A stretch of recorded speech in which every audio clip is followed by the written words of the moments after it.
ce que je constate avec une certaine satisfaction, c'est la difficulté de mon adversaire à attaquer le bilan.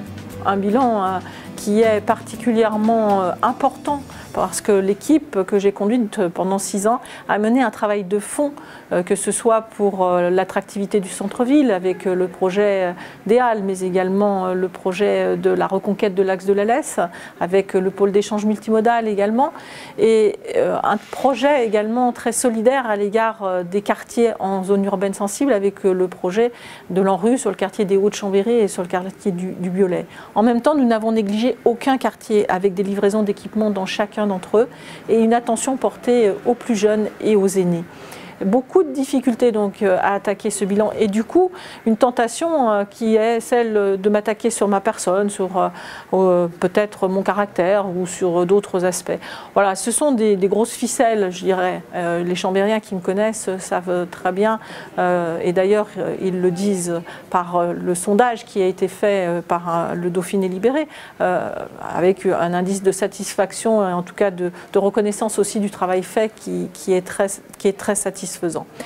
Mais au-delà de cela, ce qui est saisissant dans cette campagne électorale, c'est le flou du programme de M. Dantin. Car à aucun moment, M. Dantin ne chiffre son programme. À aucun moment, il ne dit ce qu'il ôtera comme service en soulignant qu'il veut diminuer les dépenses de fonctionnement. Alors, il faut qu'il soit transparent jusqu'au bout. S'il veut diminuer les dépenses de fonctionnement, il faut qu'il dise avant l'élection aux Chambériennes et aux Chambériens ce qu'il supprimera. Beaucoup d'incertitudes également et sans doute beaucoup de méconnaissance des dossiers. Lorsque M. Dantin dit qu'il veut un répit pour les personnes atteintes de la maladie d'Alzheimer, il ne sait donc pas que ce projet est devenu une réalité, que dans quelques jours, cet équipement ouvrira ses portes sur le quartier des Hauts-de-Chambéry.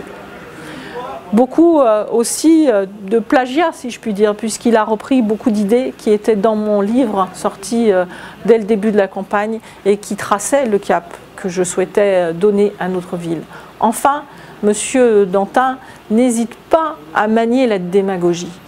Lorsqu'il dit que nous aurions repoussé l'économie sur les communes périphériques pour ne pas avoir à traiter cette question nous-mêmes car nous ne nous intéresserions pas à cette dimension. Mais qui peut le croire?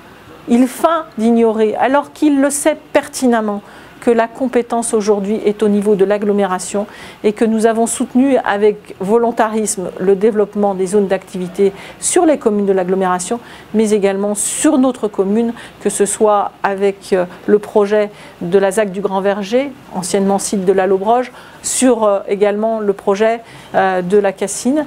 Bref, je crois que M. Dantin souhaite jeter le discrédit sur le travail qui a été fait et par la ville et par l'agglomération.